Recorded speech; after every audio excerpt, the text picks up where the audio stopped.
শুভ সকাল বন্ধুরা, কেমন আছো তোমরা সবাই? মনির সংসারে আর একটা নতুন ব্লগে তোমাদের সকলকে স্বাগত জানাই। আশা করছি তোমরা সবাই খুব খুব ভালো আছো। তো প্রতিদিনের মতো আজকেও নিয়ে চলে এসেছি তোমাদের মাঝে আমি আর একটা নতুন ব্লগ। তো আজকের দিনটা হচ্ছে বুধবার, আর আজকে এখন থেকেই তোমাদেরকে সাথে নিয়ে আজকের ব্লগটা শুরু করছি। পুরো ভিডিওটা দেখার অনুরোধ রইল। তো সকালবেলা প্রতিদিনের মতো ঘুম থেকে উঠেছি। তো কোনো একদিন যে একটু দেরি করে উঠবো তো সেটা হয় না, খুব বেশি হলে হয়তো রবিবার দিনটা একটু আধ ঘন্টা লেটে ওঠা যায়। তাছাড়া আজকেও ছিল শুভ সকাল সকাল টিউশন, তো সেই কারণে না সকালে উঠতে হয়েছে সেই 6:30টায়। যদিও ওর বাবার আজকে ডিউটি ছিল না, কিন্তু ছেলের যেহেতু টিউশন ছিল তাই সকাল সকালেই উঠতে হয়েছে। আসলে আজকে ঘুম থেকে ওঠার সাথে সাথে না মাথাটা দেখছি প্রচণ্ড ব্যথা করছে, কেন জানি না। তো তাই ভাবছিলাম যে একটু পরে উঠলেও ভালো হতো, মাথাটা এত যন্ত্রণা করছে তো উঠতে ইচ্ছা করছিল না, কিন্তু কিছু উপায় নেই, উঠতে তো হবেই। তো ওইদিকে ছেলে গেল হচ্ছে টিউশন, তো তার জন্য তো যেতে হবে বাইরে। তো দরজায় জল দিলাম আর করলাম, তারপর ও এলো গিয়ে, আর তারপর আবার মেয়েকে উঠালাম। তো ওকে তো উঠাতে উঠাতে তারপর ওকে পাঠিয়ে কি আর শোয়া যায়। তারপর হচ্ছে নানা রকম কাজ সংসারের তো আছেই। আর তারপর আমার মেয়ের তো স্কুল ওঠাতে ওঠাতে আজকে সে 7:30টার সময় উঠলো। তারপর ওই যে তিনজনেতে চা খেয়ে আর ওর বাবা গেল হচ্ছে পৌঁছাতে তিথিকে। তো তারপর হচ্ছে এই যে এখন কাজে লাগলাম। তো বেশ কিছুক্ষণ বসেছিলাম, মাথাটা এত যন্ত্রণা করছিল না, একদম ভালো লাগছিল না। তো সেই কারণে বসেছিলাম, আর এখন বললাম কাজে এবারে শুরু করি কাজগুলো। তো ওর বাবা গেল হচ্ছে, অনেকক্ষণ দাঁড়িয়েছিল, বলছিল ফোল্ডিং খাটটা নিয়ে যাবে, তো ও তো টোটোই পাচ্ছে না তো সেই কারণে গেল, বলছে দেখি যদি টোটো পাই তাহলে আবার ঘুরে আসবো টোটো নিয়ে। তো গেল, তো এখন তারপর হচ্ছে দোকান চলে গেছে হয়তো, কেননা আসেনি। আর এদিকে হচ্ছে আমার ছেলে এখনও আসেনি টিউশন থেকে, তবে এবারে চলে আসবে, ওরও টাইম হয়ে গেছে, যেহেতু অনেকটা সকালে টিউশন গেছে, তো এবারেও চলে আসবে।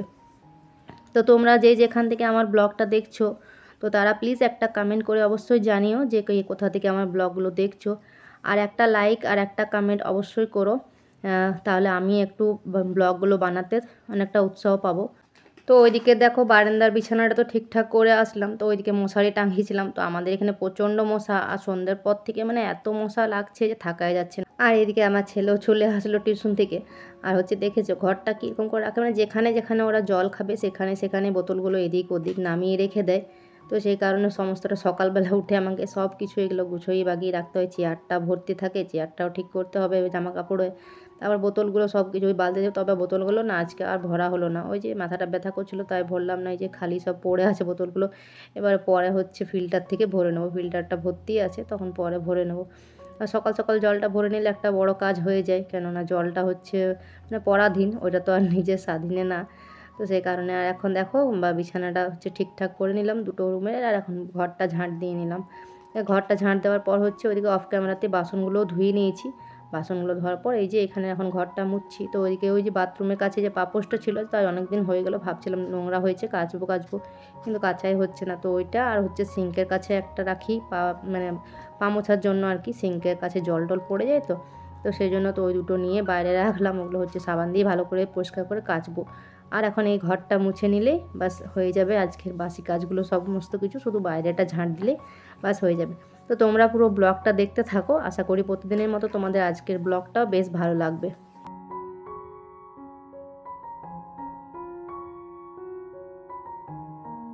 আর এখন স্নান করে এসে দেখছি কলের জলটা এসেছে। তো 10টার সময় যে জলটা আসে, তবে 10টার সময় আসছে না, একটু লেটে মনে হচ্ছে আসছে নাকি জানি না। তো 10টা এখন ওই 10:15 মতো বাজে, স্নান টান করে আসলাম, এসে দেখছি জলটা পড়ছে। তো জলটা যখন পড়ছে তো বললাম এগুলো সব যেগুলো ফাঁকা আছে, তো সেগুলো হাঁড়ি ঘটি যা কিছু আছে বাটি সেগুলো সব ভরে রেখে দিলাম, কেন রান্না করার সময় তো অনেক জল লাগে। তো সেই কারণে সব ভরে দিলাম, আর ওদিকে বালতিটা ফাঁকা হয়েছিল তো ওটা পেতে আসলাম।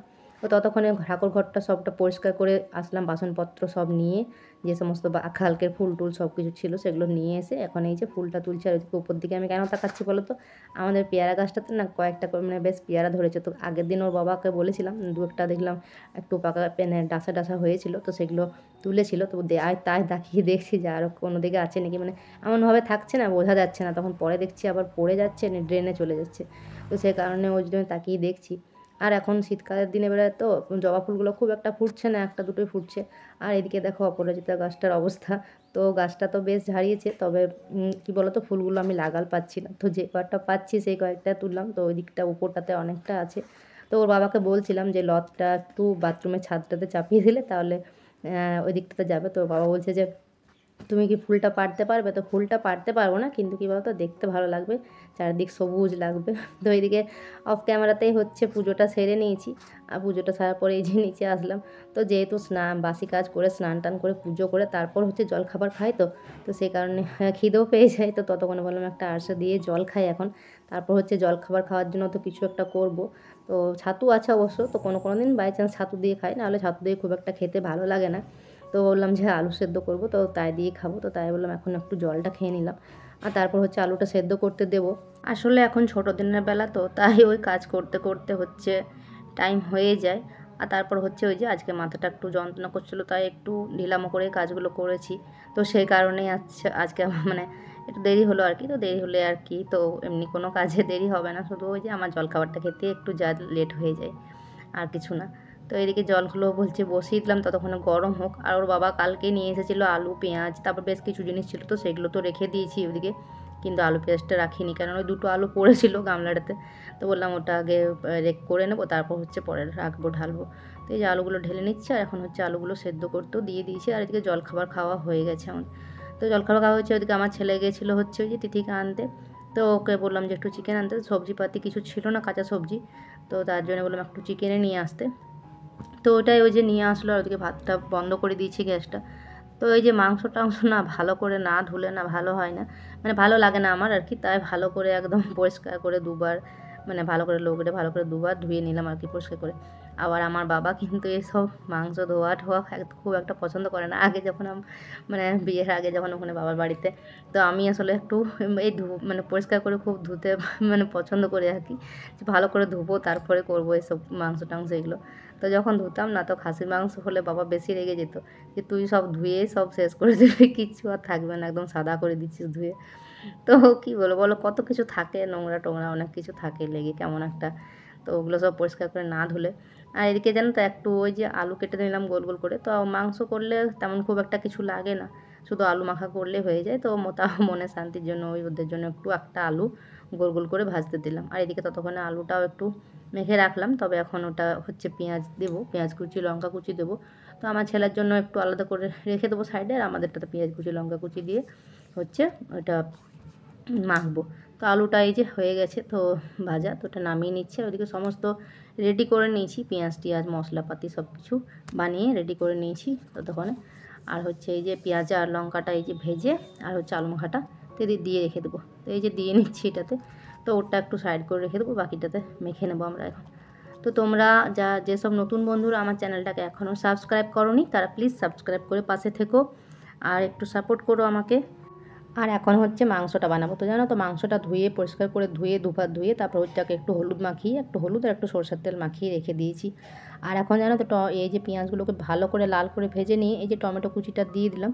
তো প্রত্যেক দিন তো একই রকম ভালো লাগে না, একটু ঘুরিয়ে ফিরিয়ে রান্না করলে মানে ভালো লাগে আর কি।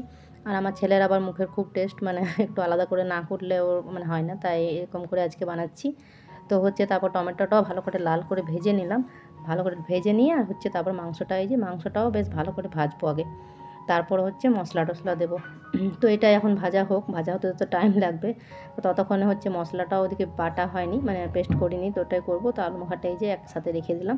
তো এগুলো এখন নিচে রেখে দিই, কেননা এখানটা খালি করতে পারলেই ভালো হয়। তো এক একে রান্না হয়ে গেলে এক একে ওদিকে নিচে নামিয়ে দিই।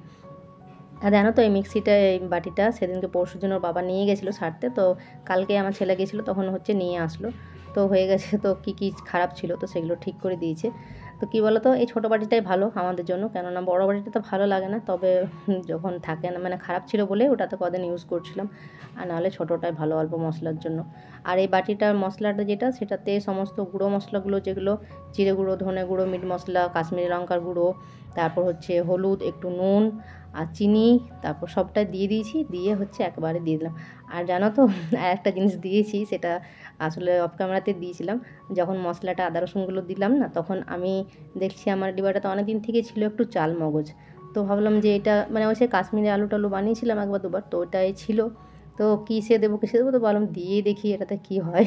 তো ভয়ে ভয়ে যদিও দিয়েছিলাম, কিন্তু জানো তো খেতে খুবই সুন্দর হয়েছিল।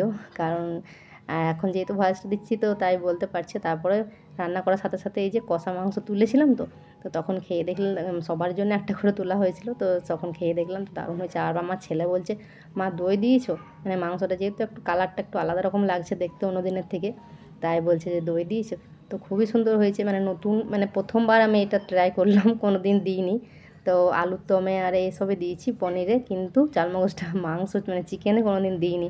তবে দিয়েছিলাম, কিন্তু কোনো খারাপ হয়নি, খেতে খুবই সুন্দর হয়েছে। আর জানো তো একটু ধনেপাতা ছিল, কালকে ধনেপাতাটা একটু, তো ওটাও দিয়ে দিয়েছি।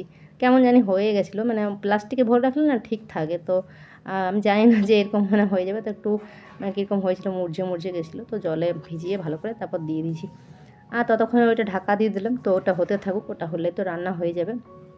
আর এই যে তেলটা ফাঁকা ডিবাটা আসলে শেষ হয়ে এসেছিলো, তো সেই জন্য বললাম এটা ঢেলে নিই ততক্ষণে, কেননা সে আমাকেই তো করতে হবে। তো এখন যদিও রান্না শেষ হয়ে গেছে আজকের মতো, কিন্তু তারপরেও তো আবার তো লাগবে, তো সেই জন্য ঢেলে নিচ্ছি। এটা ঢেলে হচ্ছে প্যাকেটটা এখন ঝরতে দিলাম, এখানে থাক ঝরুক, তারপর পরে হচ্ছে ইয়ে করে নেবো। আর ওদিকে জানো তো মাংসটাও হয়ে এসেছে, তো গ্যাসটা ওদিকে একটুখানি বন্ধ করে রাখলাম। কেন বন্ধ করে রাখলে না, মানে সঙ্গে সঙ্গে যদি না নামানো হয়, কিছুক্ষণ বন্ধ করে রাখলে না বেশ ভালো হয়, মানে কালারটা ঠিকঠাক, রান্নার মানে তেলটা আর কি, কালারটা সবটাই ঠিক হয়। আর দেখো কী সুন্দর হয়েছে। আর গ্রেভিটাও বেশ অনেকটাই হয়েছে, যেহেতু মশলাটাও দিয়েছি, তার সাথে ওই যে চালমগজটা দিয়েছি তার জন্য। আর কালারটাও দারুণ হয়েছে, আর খেতেও খুবই ভালো হয়েছিল। আর এখন ওদিকে মেয়েকে খেতে দিয়েছিলাম, তো ওর খাওয়া হয়ে গেছে। আর ওদিকে রান্নাঘরের সমস্ত পরিষ্কার করে নিয়েছি, সব রান্নাঘর সমস্ত করে এলাম, মিক্সি, তারপর হচ্ছে গ্যাস, তারপর বাসন সমস্তটা ধুয়ে পরিষ্কার করে আসলাম। আর ততক্ষণ আরেকজন হাজির হয়ে বসেছিল, তো ওকে আবার বের করলাম। তো ওর বাবা এখনও আসেনি, তো এখন খাওয়া দাওয়া করতে, এখন দেখি কটার সময় আসে। তো ওর বাবা ওই যে 2:15 এরকম সময় আসলো আর কি, তো এসে এখন স্নান করতে গেছে। আর এদিকে এই যে নিয়ে এসেছে সবজি, তো সবজি নিয়ে ওদিকে বাজার দিকে একটু গেছিলো, তো সবজিগুলো নিয়ে এসেছে, তাই ওখানে সব পেয়েছিলো। তো সমস্তটা এখন হচ্ছে গুছিয়ে না রাখলে তো হবে না, তো সব এই যে একটু যদি প্লাস্টিকের মধ্যে সবটা ভরে রাখা হয় না, তো বেশ ভালো থাকে দেখেছি। কিন্তু এমনি যদি ওই যে সবজি রাখাটাতে রেখে দেওয়া হয়, মানে এই যে শাক টাকগুলো, এগুলো যদি সবজি রাখাটাতে এমনি রেখে দেওয়া হয় না, তো কেমন একটা হয়ে যায়। কিন্তু এই শাক, ধনেপাতা, এগুলো যদি প্লাস্টিকের মধ্যে ভরে রাখা হয় তাহলে খুব ভালো হয়, ভালো থাকে আর কি। তবে কী বলো তো, প্লাস্টিকগুলো এখন খুব কম পড়ে গেছে দোকানে, আসলে সে অনেক জিনিস তো প্যাকেটের মধ্যে আসে, তাই প্লাস্টিকগুলো এখন খুব একটা পাওয়া যায় না, প্লাস্টিক খুব একটা দোকানতে দেয়ও না। তো এই যে মূলো শাক, তারপর হচ্ছে ফুলকপি, বিনস, বেগুন, টমেটো, ওদিকে ধনেপাতা, তো শাক পাতাগুলো ওই যে ঠিকঠাক করে একটু গুছিয়ে বাগিয়ে রেখে নিচ্ছি। আর ওইদিকে আবার দুটো দেখছি ছোটো ছোটো আচার নিয়ে এসছে, একটা লঙ্কার আর একটা মিক্সের, মানে মিক্স আচার আর কি, ছোটো ছোটো বোতলে। আর এগুলো এখন সব সবজিগুলো সব গুছিয়ে বাগিয়ে ফ্রিজে সব তুলে নিচ্ছে একটা একটা করে। আসলে ঝুড়িগুলো না ওদিকে রান্নাতে ঢাকা দিয়ে দিয়েছি, সো তার জন্য খাবারগুলো নেই, সেই জন্য হাতে হাতে নিয়ে সবটা রেখে দিচ্ছে আসলে ফ্রিজে। আর এখন ওই যে দুপুরে খাওয়া দাওয়া সেরে আর হচ্ছে বাসন টাসন সব ধুয়ে এখন এই যে ছাদের কাপড়গুলো নিয়ে যাই, তারপর একটু রেস্ট করব। তো বন্ধুরা, আজকের মতো ব্লগটা এখানে শেষ করছি, পরের দিন আসছি আর একটা নতুন ব্লগের সাথে। ততক্ষণের জন্য সবাই ভালো থেকো, সুস্থ থেকো। আর যেসব নতুন বন্ধুরা আমার চ্যানেলে এখনও সাবস্ক্রাইব করনি, তারা প্লিজ সাবস্ক্রাইব করে পাশে থেকো। তো চলো আজকের মতো আসি, পরের দিন আসছি আর একটা নতুন ভিডিও নিয়ে।